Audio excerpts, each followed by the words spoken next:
Welcome to a new episode of Conversations with Tim Otitoju. I'm your host, Tim, and I'm excited today to bring you a new topic.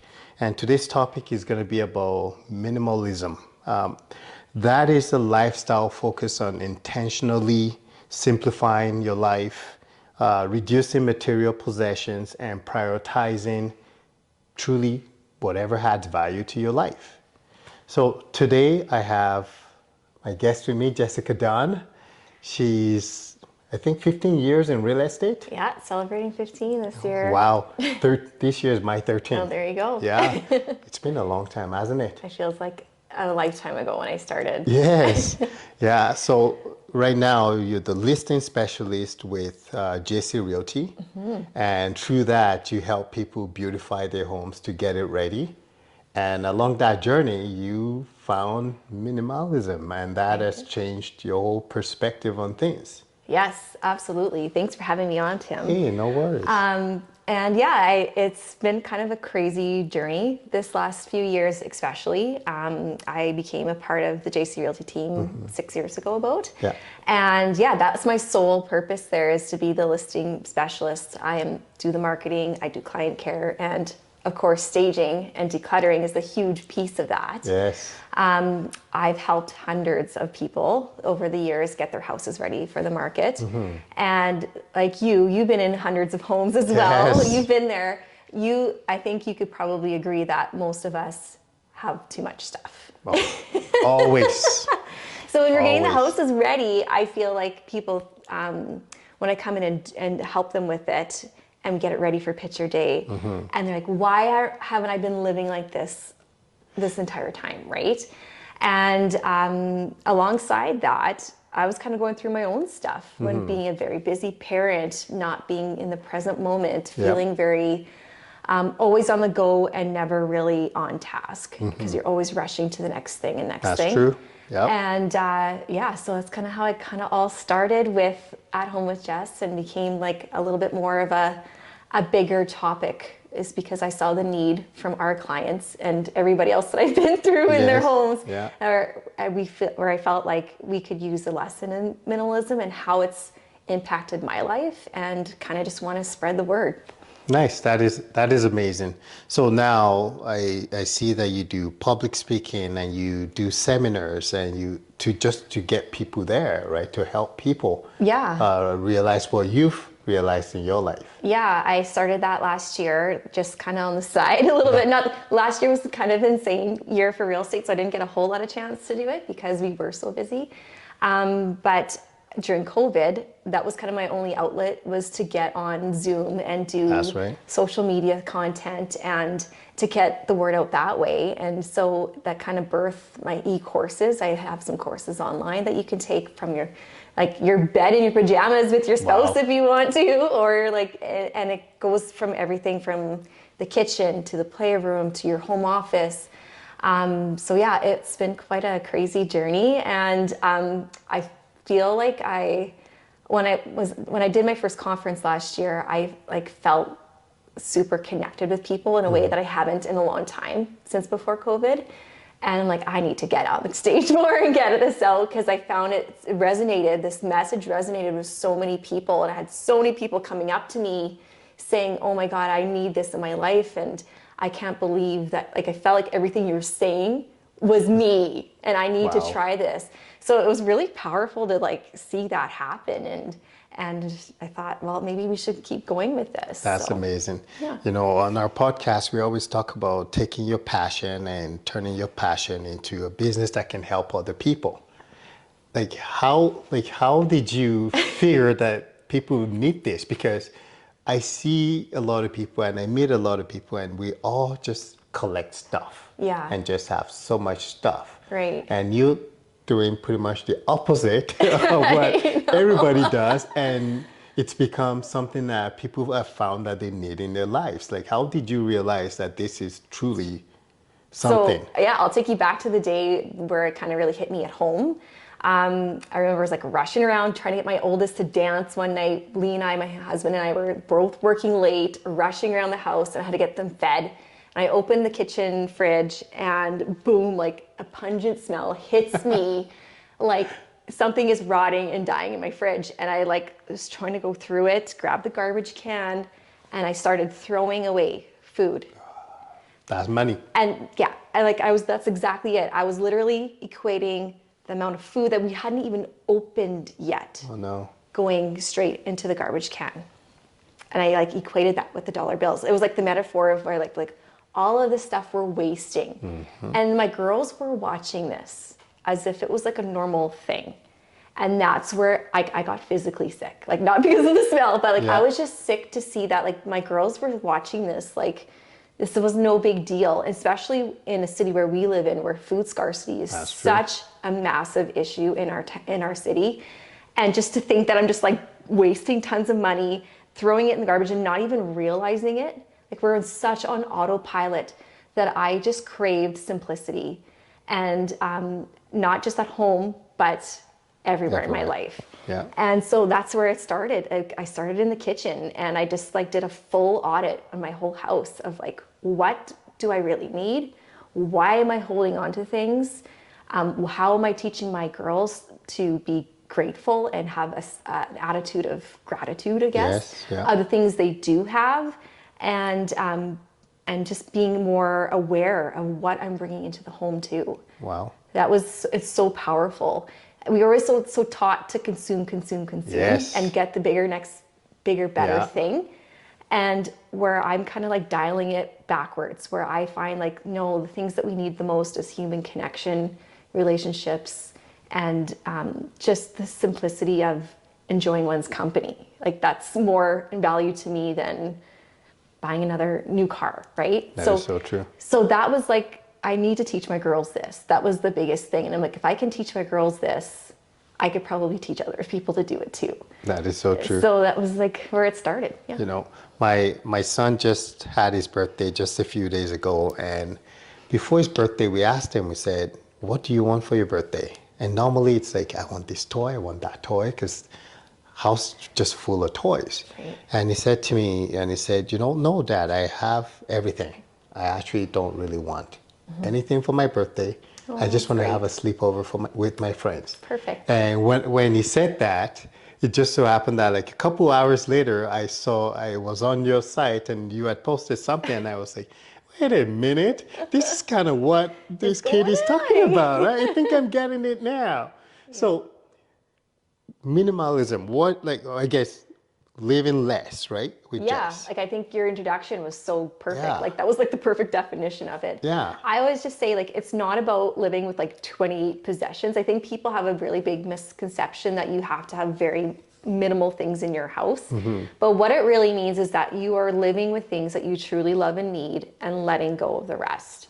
And it's not just a one and done situation. Like it's a practice, it's a lifestyle, and you'll get better and better and better at it as you go. Like I am nowhere near like to where most people think what minimalism is supposed to be at, and I don't think I'll ever get there. But I think the whole piece of it is just becoming so hyper aware of why you're purchasing something in the first place.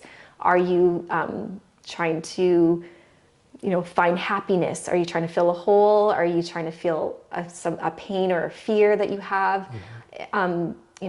What is it why you're truly consuming? And if you need it, and it's okay to consume things for sure, to be happy as well, but it's just taking it one step back and taking a pause and asking yourself, do I really need this? What am I really needing in the moment? It's probably connection or something else that you're really craving. All right, so I got to figure out why I'm always buying shoes. Yes, I have a lot of Everybody shoes. has a vice, I think. I got to figure out why I'm always buying shoes, because I don't need that many pairs of shoes. So I get it. No, that makes sense. That makes sense. So, you talked a little bit about food scarcity and, how that brought you into this journey. And I know that you run something during Christmas. Where we fill the community fridges. Yeah. Is that all a part of all this? Yeah, well, we always like to connect with a lot of our charities in our city. I've been a part of donating to the YWCA for a long time, so I've known a lot about the homelessness situation in our city, but I've never really got knowing about the community fridges. And I did that for the first time with my girls. Okay. And that was an eye opener. And it is devastating, but also rewarding to know that whatever I was saving in money now that I've done the practice and I've been doing so well at buying intentionally, whatever money I don't use goes to the fridges every month. And I physically go and buy the food and take it there. And get to know some of the returning people. I kind of see some of the familiar faces, which is kind of sad that that's happening and they're using that for a long-term thing. But it's not to throw shade against the food bank or anything. They're amazing people too. But like I never really knew how bad it was until I got in the trenches and got to see that. And my girls got to see that for the first time. They live in a pretty privileged bubble that they've never seen anything like that in their lives. And it was pretty impactful. So the first time you took your girls there, what was their reaction? Tears. They were shocked. I mean, we couldn't even get the food out of our back of our truck fast enough before we could put it in the fridge. I had no idea what to expect going there. And I remember Sam crying. Like it was Easter. We did that for our Easter. Instead of a big Christmas or Easter supper, we did that instead.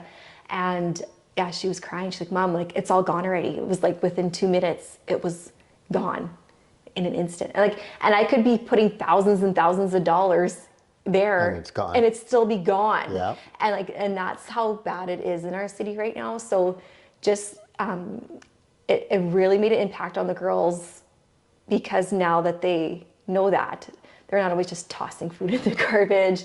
They're being more aware of what they're doing with their food and with their stuff, right? They're like, oh my God, I didn't realize when Mom said some people don't have a home to go to, they don't really make that connection until they see it.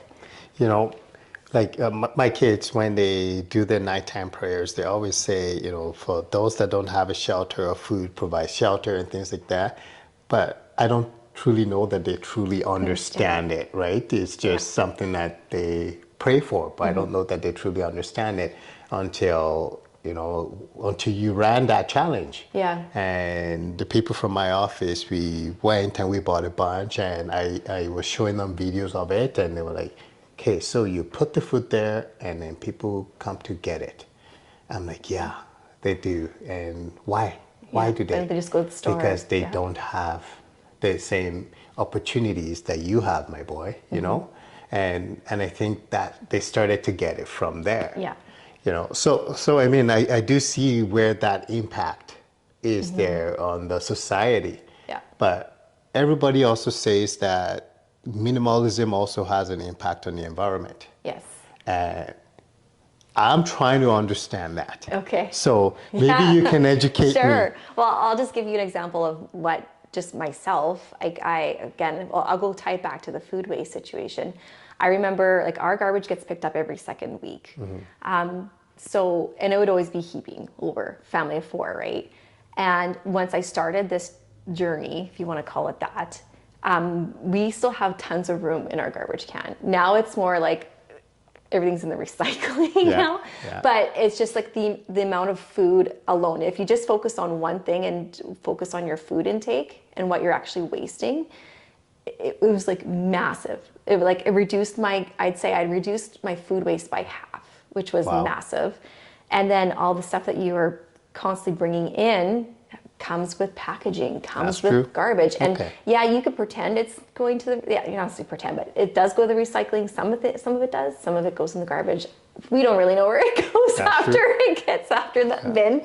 And then also finding things that you still have in your home that you no longer need, giving it a second life again. So finding places that really need the things that you have. So whether it's books or toys or clothes, instead of just tossing those in the garbage, electronics. There's so many places where you can recycle or donate to a charity in our city that desperately needs it. And you feel so liberated and freeing, and also feel really proud that my things are going to somebody that needs it. So. And you're helping people along the way. And helping the environment. Yeah. So you're helping it from not hitting the landfill, right? Yeah, that's awesome. So someone like myself, how do you start the decluttering process? How do you declutter your possession? Do you have some tips Yeah, well, on how you I got start like out? 9 jillion tips. Yeah, yeah. I feel like if you're overwhelmed and you don't know where to start, I would say start small. You could do like your purse or your car or your junk drawer, or sock drawer, something small just to kind of get the feel Get of going, it. yeah. And you could just do simple categories. I tend to do things that are not sentimental first, Okay. because that's where most people get stuck. They'll get into like the deep dive of like old high school memories And then you or sit there for family days. album. Yeah, like it's just there's so many things that can get you stuck, and then you just leave it. And especially if you like are a senior and you have like years and years of accumulation, it can get pretty intense. So I would just try to start small, give yourself some grace.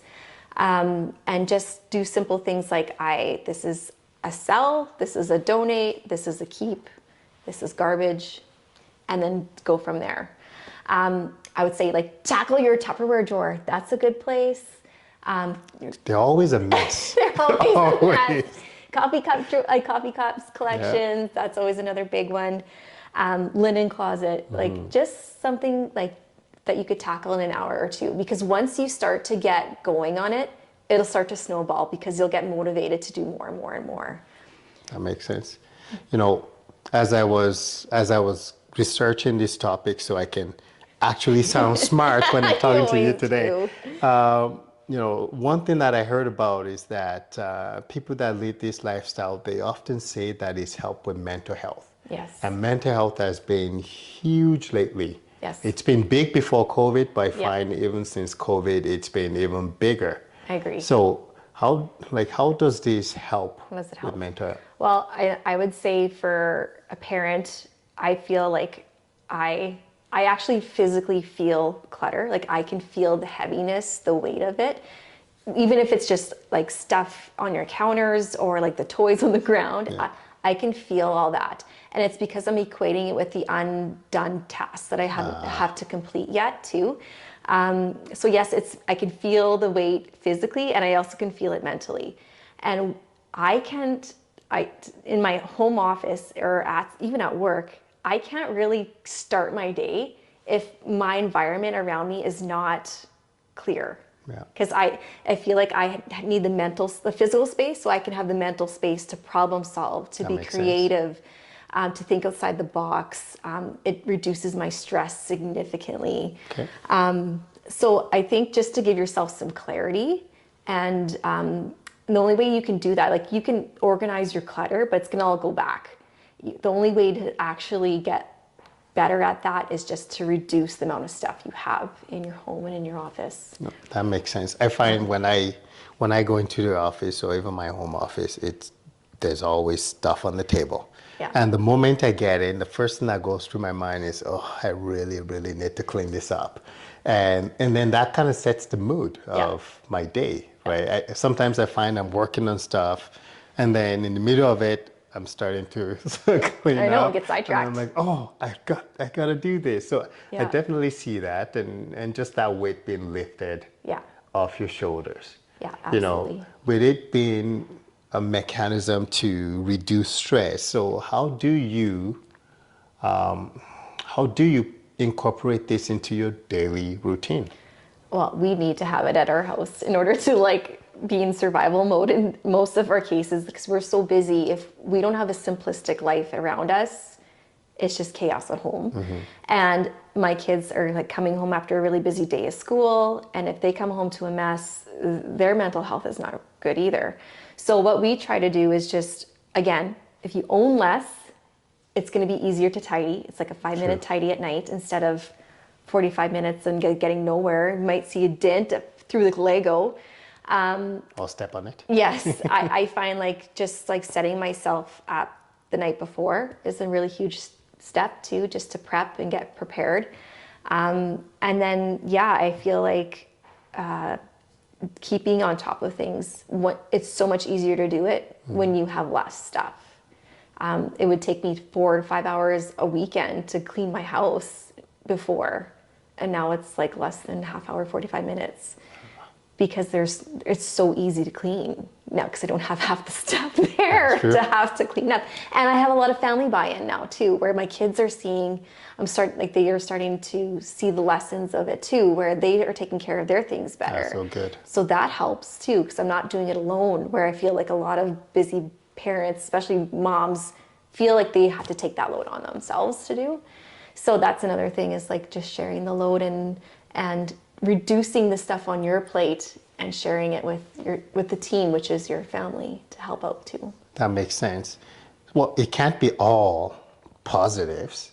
Are there any challenges that you've faced in this journey? Oh yeah, for sure. I still fight impulse buying. Like with fewer shoes, there's other things that I have struggle with too.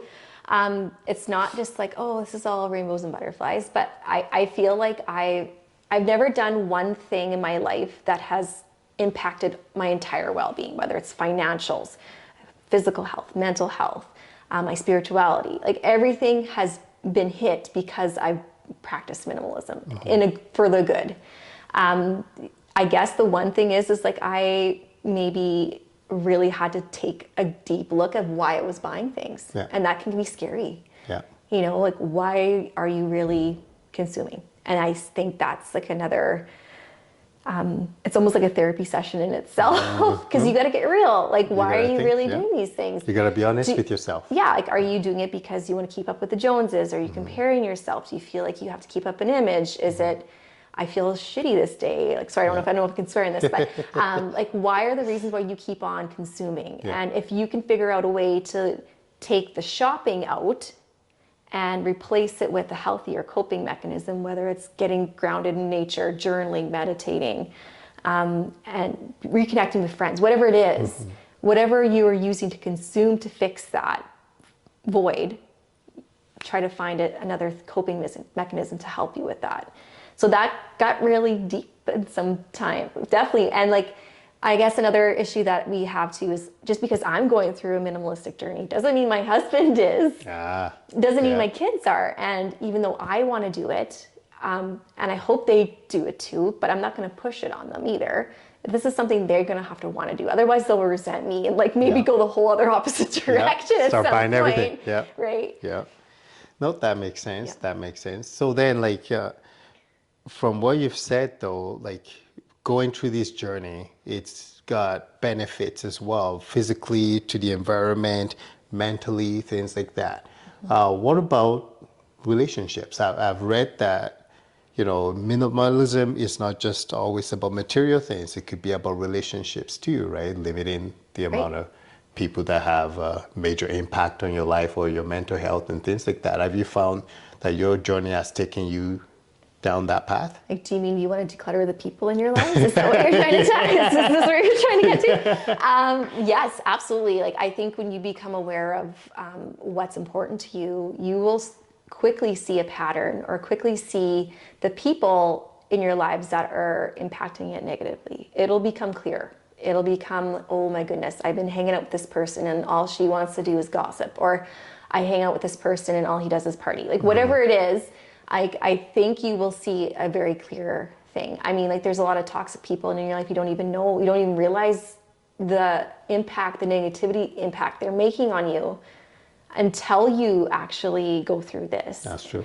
And it also makes you very aware of the friends and family that you really care about, that you may have been like neglecting that relationship and how much it means to you.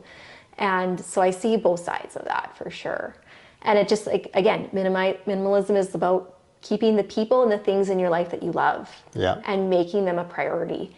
So I can definitely see some of the people that aren't, you know, having any value to you anymore.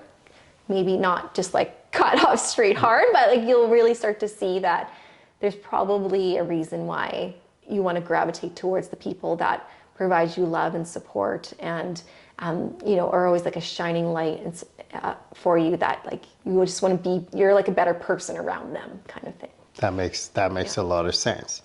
So now let's get this back. Let's bring this back to the business side of things. Sure. Yeah. Okay. So again, you've turned this passion into work helping people. There are many people that have different passions, right? but don't have the same courage that you have. What advice would you give call to it them? courage, my goodness. I think, well, what I saw in any kind of business is like I saw the pain points that my clients were feeling because I felt them too. I found a place where I resonated with my client. I could see there was a problem that they needed to solve. They didn't even know how much they really needed it until they saw it at some point. So I found like the educating piece of it was like, I really loved that. And like, and it just seemed to work really well with the industry I'm in. I think that you could probably do that with any type of whatever work you are doing. If you are finding a passion in your life, there may be a way that you can interweave it and intertwine it so your clients could benefit as well. And I'm a part of such an incredible team. My bosses kind of let me just go, and like sometimes things work and some things don't. And this thing, they could really see the potential in it, and not just like helping a client to sell their house, but down the road where they need to help to just like fall back in love with their house again, and getting them help for their finances, getting help with just falling back in love with your home and your relationships that you have in there. It's so critical for everybody. Absolutely. Yeah. That we thought it would be a nice little fit, and it's kind of become like At Home with Jess has kind of become like an umbrella under the umbrella of JC Realty now. And we believe in it. The boys believe in it with me, which is great. And it's always so good to have a team that supports your vision. That's awesome. And you have to kind of think outside the box sometimes and do things that are different. Like out of 400, is there over 400 realtors now? I don't even know how many are in the city now. Yeah, we're about 400 in the city, yeah. Like you have to differentiate from the fish in the sea. Like a person could go to any realtor and get this, anything, but you have to change your experience. That's true. And then I think that's in any industry. Should I go to you? What kind of experience will you give me that's going to be different from X, Y, and Z? And why should I give you my money, right? Like, why should I trust you? And this is another reason. Nope, that makes a lot of sense. I've learned so much today about minimalism and how it affects the benefit of it on mental health, on the environment, on the society, on your relationships, even on your wallet as well. Yes, big time. And how it also can encourage you to give back too, right? Because when you see the abundance that you have, that you don't have to live with, it encourages you to give to those that don't have. So if my audience wants to get in touch with you to take your seminar or come to one of your events, where would they find you? They could go to athomewithjess.ca, or they could follow me on Instagram. That's Jessica Dunn YQR. I just have the Kitchen Crasher course up right now. There'll be a few more coming up this spring that focuses on the closet and the playroom, which is big. I'll be posting on any events. If I'm going to be in your area, I'll let you know. It'll be posted there. So stay tuned and check it out. That's awesome. So you are available for events? I am, yeah. And I am. What is the typical audience for your events? Is it corporate? It is literally everything. Okay. Because it goes so far and it reaches so many people and so many different audiences that I did stuff with agriculture last year, which is like completely like way off topic for me. I'm a small town girl, but I'm I haven't been in that realm for a while. And I worked on helping downsizing the farm. Like there's every single topic I could tackle where this, like you said, whether it's mental health, financials, just parenting in general. That's the toughest. That's a huge one. And then the environment. And I could help out corporations. I can come and talk at your conference, do little workshops, lunch and learns, things like that. So. Awesome. Well, thank you so much for joining me today. Thank you for having me. It was so fun. Absolutely. Well, thank you everybody for joining us today with Conversations with Tim. Till the next time, we'll talk to you soon.